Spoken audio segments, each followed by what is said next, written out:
Good morning dear students. आज हम अध्ययन करेंगे डी ब्लॉक एलिमेंट्स में specially second series D block elements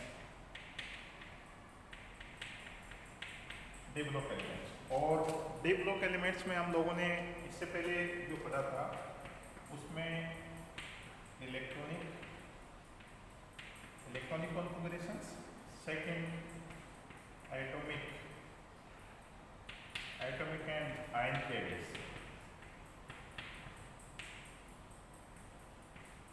third इनका magnetic properties,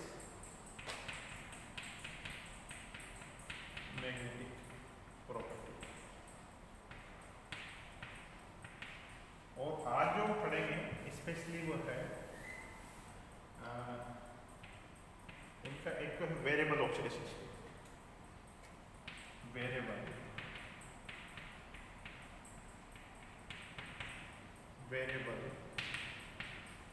variable oxidation state,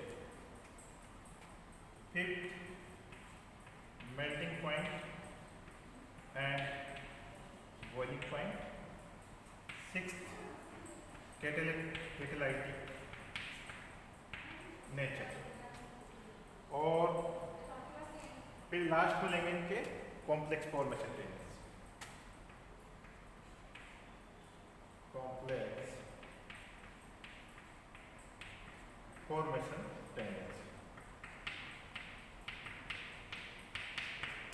okay, तो अब हम लेंगे यहां से सबसे पहले लेंगे वेरिएबल ऑक्सीडेशन स्टेट।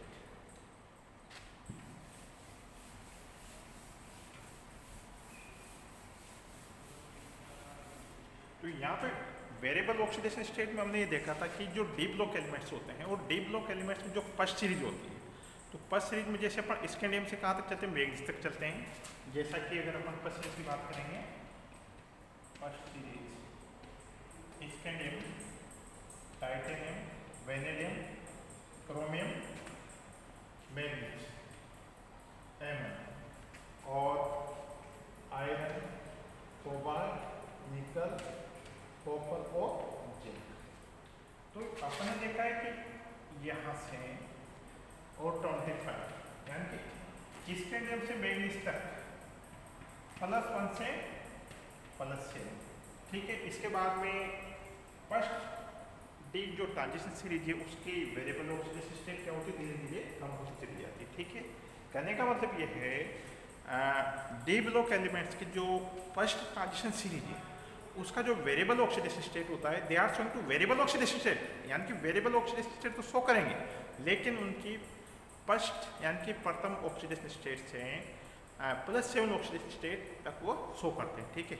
लेकिन यहाँ पे अपन देखते हैं कि जो सेकेंड और थर्ड सीरीज है उसमें क्या होता है, ये कंपेरेटिवली फर्स्ट ट्रांजिशन सीरीज के highly variable oxidation state show करते हैं। कहने का मतलब ये +1 से +8 तक ऑक्सीडेशन स्टेट ये क्या करेंगे, शो करेंगे, ठीक है। तो ये ध्यान रखिएगा। तो सेकेंड ट्रांजिशन सीरीज में जैसे कुछ एलिमेंट्स है, इसमें कुछ एग्जाम्पल्स है, यानी कि ओस्मियम के साथ हम देखते हैं रुथनियम आरयू लाइक दिस इसमें। तो यहाँ पे जो आरयू है इसका +8 ऑक्सीडेशन स्टेट होता है। वो कैसे होगा, अगर अपन रुथनियम का निकालना है तो X माइनस, क्योंकि ऑक्सीजन का 2 होता है ×4, तो X 8 0 यानी कि +8, यानी कि यहाँ पे +8 ऑक्सीडेशन स्टेट है ना। कुछ पैलेडियम के कंपाउंड्स होते हैं जो +2 वाले होते हैं, उसमें है पैलेडियम ऑक्साइड है। कहने का मतलब यहाँ पे देखेंगे अगर अपन डी ब्लॉक एलिमेंट जो फर्स्ट ट्रांजिशन सीरीज है और सेकंड ट्रांजिशन सीरीज में अगर अपन कंपेयर करेंगे तो हमें पाएंगे कि इनकी ऑक्सीडेशन स्टेट क्या होती है, ज़्यादा होती है, ठीक है। ये हो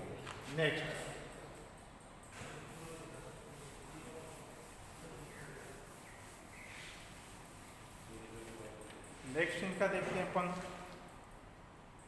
कॉम्प्लेक्स यानी कि सेकंड अगर अपन बात करेंगे कॉम्प्लेक्स टेंडेंसी या कॉम्प्लेक्स फॉर्मेशन,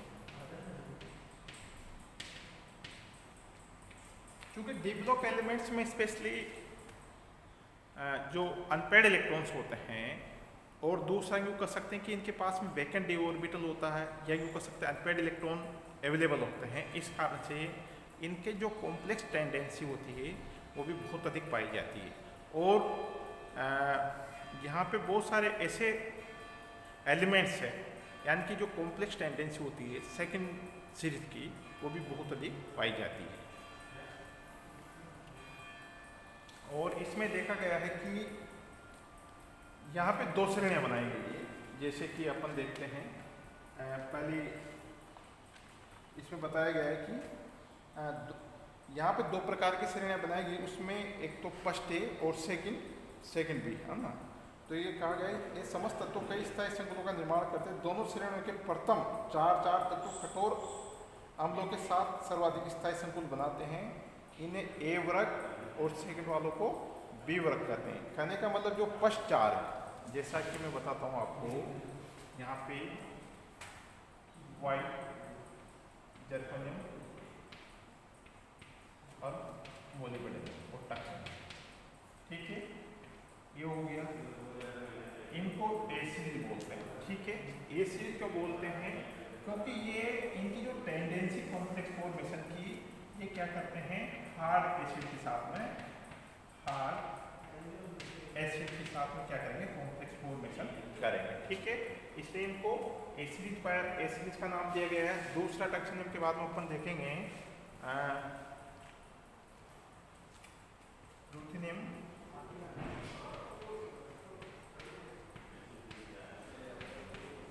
ये वाले हैं जो बी सीरीज वाले हैं। कहने का मतलब ये कह सकते हैं यानी कि डी ब्लॉक एलिमेंट्स के जो सेकंड ट्रांजिशन सीरीज है उसका जो कॉम्प्लेक्स फॉर्मेशन नेचर है, उसमें क्या है, अपन ने दो भागों में डिवाइड कर दिया, ए और बी। यानी कि जो ए वाले हैं जैसे वाई है, जर्कोनियम में, नाइट्रोजन में, मोलिब्डेनम, टंगस्टन, ये हार्ड एसिड के साथ में कॉम्प्लेक्स फॉर्मेशन करेंगे। जबकि बी में इसी के अगर अपन आगे चलेंगे, जैसा कि मैं एक बार और बताऊँ,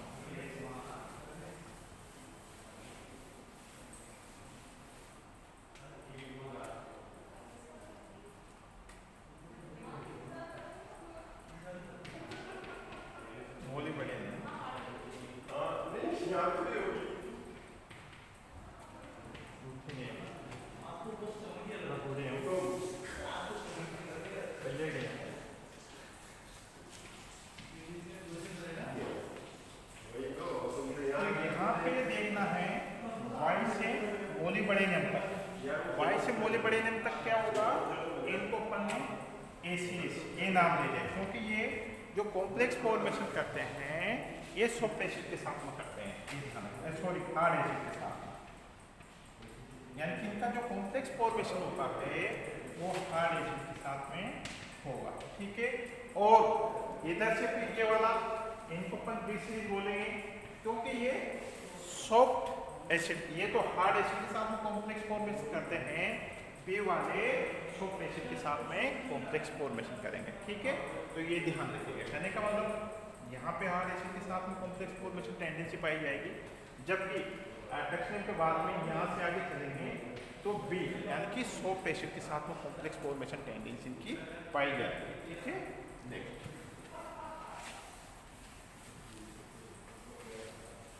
नेक्स्ट अपन चलेंगे इनकी क्रियाशीलता रेक्टिविटी।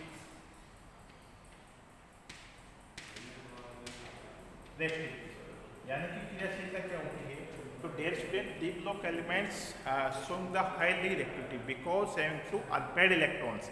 एक तो ये अनपेड इलेक्ट्रॉन्स रखते हैं, दूसरा वैकेंट ऑर्बिटल भी यहाँ पे अवेलेबल होता है, इसलिए ये क्या करते हैं, हाईली रेक्टिव होते हैं। यानी क्रियाशीलता तो शो करेंगे, हाँ, हालांकि ये कर सकते हैं एस ब्लॉक और पी ब्लॉक के कंपेयर में इनकी रिएक्टिविटी कम होनी चाहिए। क्यों कम होनी चाहिए? क्योंकि एस और पी ब्लॉक होता है, अपन जो किसी की भी कोई भी एलिमेंट्स होता है, यानी कि कोई भी मॉलिक्यूल्स होगा या सॉरी कोई भी एलिमेंट है, उसके रिएक्टिविटी किस प्रकार डिटर्मिनेशन करते हैं, क्योंकि अपन जानते हैं जैसे अपन when we are top to bottom, कहने का मतलब अगर अपन टॉप टू बॉटम जाएंगे, अगर अपन टॉप टू बॉटम जाएंगे तो क्या होगा, साइज बढ़ेगी।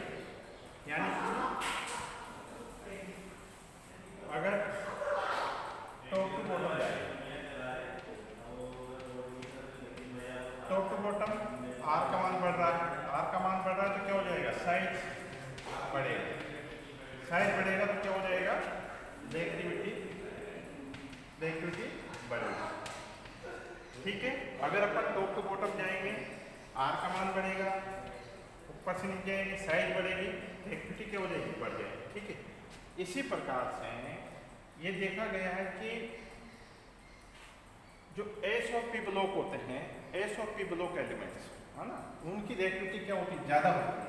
अब यहाँ पे अपन देखें कि भाई रिएक्टिविटी को किस प्रकार आप डिटर्मिनेशन करोगे, क्योंकि वो on the behalf of the ionisation potential, यानी कि आयनिक युगों के आधार पर अपन क्या कर सकते हैं, क्या एटम की रिएक्टिविटी का भी डिटर्मिनेशन कर सकते हैं। तो यहाँ पे देखा गया है कि यानी कि डी ब्लॉक एलिमेंट्स का आयनन विभव क्या होता है, एस और पी के कंपेयर में क्या होता है, ज़्यादा होगा, और ज़्यादा होने की वजह से क्या होगी, इनकी रिएक्टिविटी कम होगी। ठीक है, ये ध्यान रखिएगा। हालांकि अपन कंपेरेटिव स्टडी करते हैं, लेकिन देखा जाए तो क्योंकि ये भी क्या करते हैं, क्योंकि हैविंग द अनपेड इलेक्ट्रॉन रखते हैं और they are some two variable oxidation state, इसलिए ये क्या करते हैं, क्रियाशीलता भी शो करेंगे।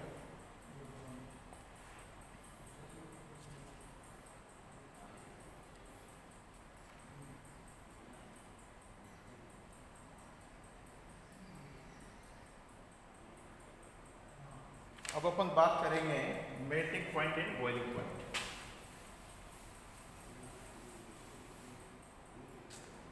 इनका मेल्टिंग पॉइंट और बॉइलिंग पॉइंट है ना, अब देखते हैं अपन लाइक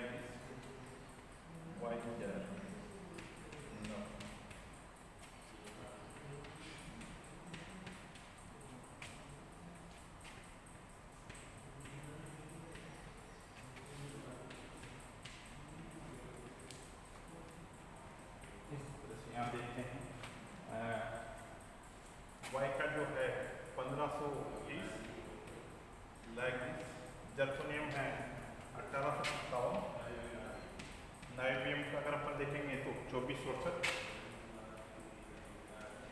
एंड बोले बढ़िया 2620 और इसका 2200, रूथेनियम का 2282, रेविडियम का है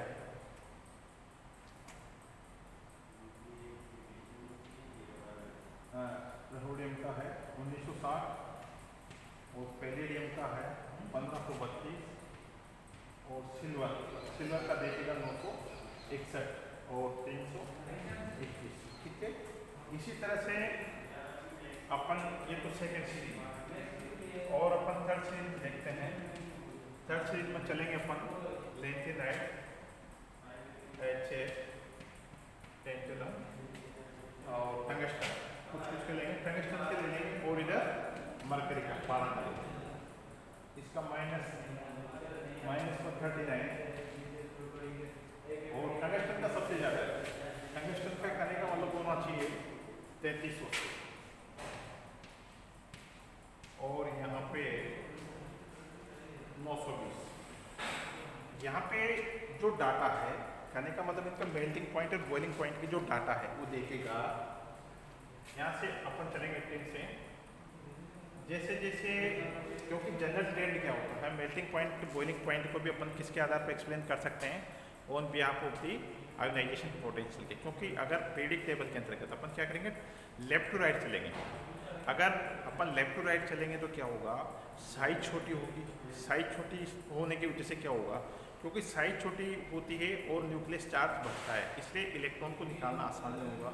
तो अपन ने यहाँ देखते हैं कि यहाँ से सेकंड ट्रांजिशन सीरीज में अगर अपन इंटेन से किधर चलते हैं, इधर की ओर चलते हैं, तो पहले तो क्या होता है, मेल्टिंग पॉइंट और बॉइलिंग पॉइंट बढ़ता है, फिर बाद में कम होता जाता है। देखो सिल्वर है, सिल्वर का 900 61 है, कैडमियम का 330 है, ये हो गया।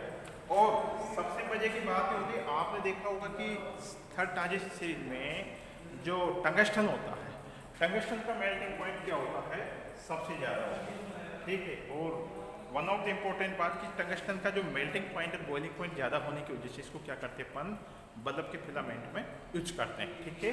इसी तरह से यहाँ पे मरकरी, ये एक एक्सेप्शन है, ठीक है। मरकरी क्या है, एक्सेप्शन है, और इसका जो है -39, ठीक है। कहने का मतलब ये सबसे बड़ी बात है कि डी ब्लॉक एलिमेंट्स जो कि एक मेटलर्स होते हैं, यानी कि पूरे के पूरे क्या होते हैं, मेटेलिक कैरेक्टर शो करते हैं, ठीक है, धातुक प्रकृति के होते हैं। लेकिन यहाँ पे मरकरी क्या है, ये लिक्विड फॉर्म में पाया जाता है, ठीक है। तो ये ध्यान रखिएगा, सबसे इंपॉर्टेंट बात।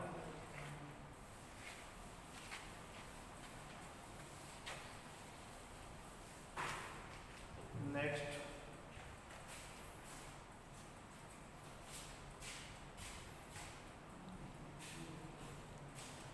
Catalytic properties, catalytic properties.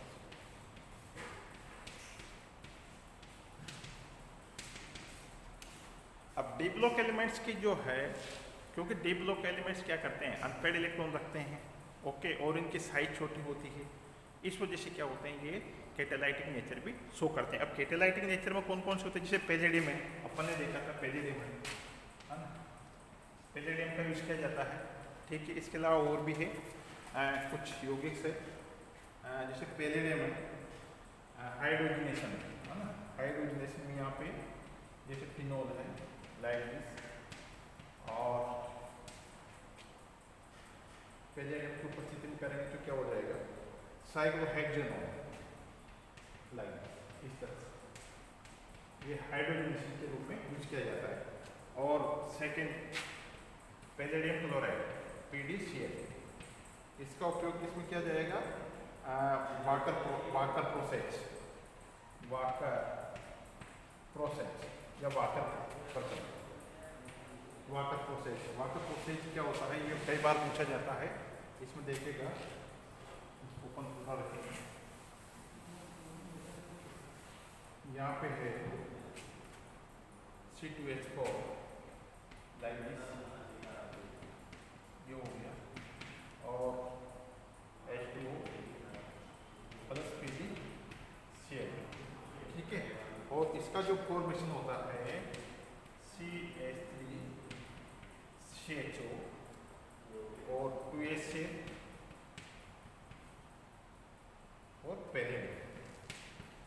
तो यहाँ पे चूंकि पैलेडियम, अब यहाँ पे समझना, क्योंकि पैलेडियम का, क्योंकि ये पैलेडियम होता है, पैलेडियम को अपन ने देखा है कि ये सेकंड ट्रांजिशन सीरीज का एलिमेंट्स है, और एज ए बिहेव कैटलिस्ट, कहने का मतलब ये खुद क्या हो गया, बाहर निकल गया, ठीक है। तो ये क्या करते हैं, रेट ऑफ रिएक्शन को बढ़ा देते हैं, ठीक है। ये वाटर प्रोसेस कहलाता है, फॉर्मेशन ऑफ द स्टेलगेट। और इसी प्रकार प्लेटिनम का उपयोग किया जाता है, और एक ओस्टवाल प्रक्रम होता है जिसमें अमोनिया और ऑक्सीजन की रिएक्शन करवा के अपन क्या करते हैं, NO का फॉर्मेशन करते हैं, ठीक है, ये हो गया। तो इस प्रकार ये कुछ इंपॉर्टेंट कैरेक्टरिस्टिक्स जो कि है डी ब्लॉक एलिमेंट्स की है। यहाँ पे हमने देखा है कि सबसे पहला इनका इलेक्ट्रॉनिक कॉन्फ़िगरेशन, उसके बाद में एटॉमिक एंड आयनिक रेडियस है, उसके अलावा फिर वेरिएबल ऑक्सीडेशन स्टेट है, रिएक्टिविटी है, और आयोनाइजेशन पोटेंशियल है। और on behalf of the ionisation potential अपन ने क्या क्या इनका रिएक्टिविटी का एक्सप्लेन किया। दूसरा, उसी के आधार पे अगर अपन आगे चलेंगे तो मेल्टिंग पॉइंट, बॉइलिंग पॉइंट का भी अपने यहाँ पे एक्सप्लेन किया, ठीक है। Thank you.